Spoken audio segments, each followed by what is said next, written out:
મિત્રો CC fact ફાઇલ્સમાં તમારું સ્વાગત છે.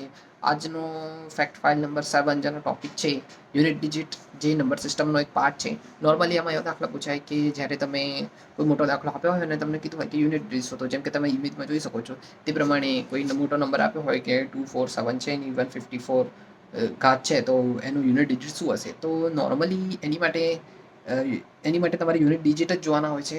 તો આ ઇમેજ સ્વરૂપે તમને એક વસ્તુ બતાવી છે, જેમાં તમને લખીને તેમાં બતાવ્યું હશે કે માની લો કે તમારું યુનિટ ડિજિટ 2347 હોય, તો નોર્મલી તમે 4 વડે ડિવાઈડ કરીને જે રિમાઇન્ડર બચે એમાં જે જવાબ આવે તે તમે લખી શકો છો.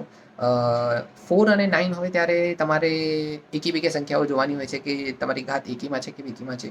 અને જો તમારે 0 1 5 6 હોય તો યુનિટ ડિજિટ એની એ જ રહે. 0 હોય તો 0, 1 હોય તો 1, 5 હોય તો 5 અને 6 હોય તો 6. તો તમારે વધુ સમજ માટે આ રહ્યું તમારી માટે બોર્ડ વર્ક. જે રીતે તમે બોર્ડમાં જોઈ શકો છો કે 2347ની ઘાતમાં લખ્યું છે 154. આનો તમારે શોધવું હોય તો સીધું 154 છે એટલે એને 4 વડે ડિવાઈડ કરવાનું. 4 વડે ડિવાઈડ કરો અને તમારી શેષ એટલે કે રિમાઇન્ડર 2 બચે, તો ડાયરેક્ટ તમારે લાસ્ટ ડિજિટ 7 છે અહીંયા, તો 7ની રેસ્ટો 2 કરી દેવાનું, એટલે કે 7નો સ્ક્વેર શું થાય 49. તો 49નો લાસ્ટ ડિજિટ છે 9, એટલે કે આપણા જે પણ ક્વેશ્ચન પૂછ્યું છે એનો લાસ્ટ ડિજિટ થશે 9.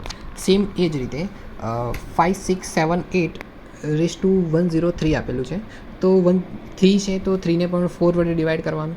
4 વડે ડિવાઈડ કરો તો આપણે રિમાઇન્ડર બચશે 3. હવે એ રિમાઇન્ડરને આપણા ક્વેશ્ચનના યુનિટ ડિજિટને ઘાત આપી દેવાની, એટલે કે 8 ક્યુબ.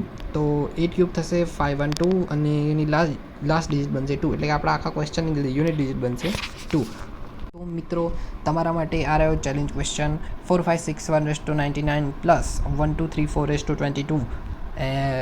એના આન્સરનો યુનિટ ડિજિટ શું રહેશે તમને ઇમેજ સ્વરૂપે પણ મળી જશે, જો તમને બોર્ડમાં ના દેખાતું હોય તો. અને આવી જ માહિતી માટે ફોલો કરજો સીસી ફેક્ટ ફાઇલ્સને. મળીએ.